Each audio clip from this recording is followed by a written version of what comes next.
کہتے ہیں کسی ملک کے مستقبل کے بارے میں جاننا ہو تو وہاں کی سیلیبریٹی کلاس کو دیکھیں کہ اس ملک میں کون لوگ ہیں جو سیلیبریٹیز ہیں. اس سے اس قوم کے مینٹل لیول کا پتہ چلے گا اور ان کے روشن یا پھر تاریک مستقبل کا اندازہ ہوگا. ہمارے ملک میں دیکھ لیں کہ کون لوگ ہیں جو سیلیبریٹیز ہیں. ایسا لگتا ہے یہ قوم نہیں تماش بینوں کا ہجوم ہے.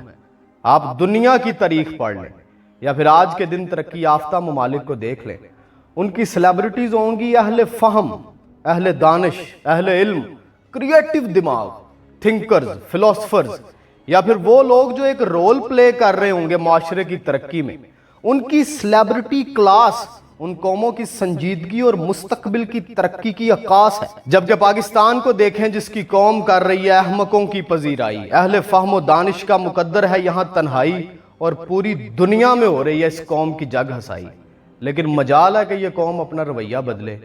اس ملک میں یقین کریں ایسا برین ہے جو اس ملک کی تقدیر بدل سکتا ہے، ستاروں پہ کمند ڈال سکتا ہے.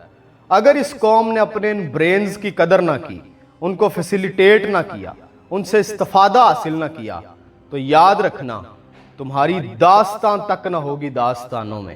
مذہبی جذبات کو لے کے ان کی خوش فہمیاں مقام محمود تک پہنچی ہوئی ہیں کہ جی یہ ملک اسلام کا قلعہ ہے. کون سا قلعہ جو ہر مہینے کافروں کے سامنے چندہ مانگنے کے لیے گرگرا رہا ہوتا ہے، جس کا معاشی نظام سود پہ چل رہا ہے، جس کا سیاسی نظام جمہوریت اور آمریت کا چربہ ہے، جس قوم نے اللہ اور اس کے رسول صلی اللہ علیہ وآلہ وسلم سے کھلی جنگ چھیڑی ہوئی ہے. دعوے کرتے ہیں کہ یہ ملک نور ہے اور نور کو زوال نہیں. یہ تو 71 میں غلط فہمی دور ہو گئی تھی ہم سب کی. ڈیزرونگ لوگ کرتے ہیں اسلام جیسے دین کی امامت. جب عربوں کا خون سفید ہو گیا تھا نا، اللہ نے ترکوں کو سونپ دی تھی یہ امامت. تم لوگ تو بالکل ڈیزرو نہیں کرتے، کم از کم آج کے دن تک تو نہیں ڈیزرو کرتے. اور باتیں سن لیں ان کی کہ ہم نے دجال سے جنگ کرنی ہے. آپ نے لڑنا ہے دجال سے؟ اپنی سیلیبریٹی کلاس تو چیک کریں.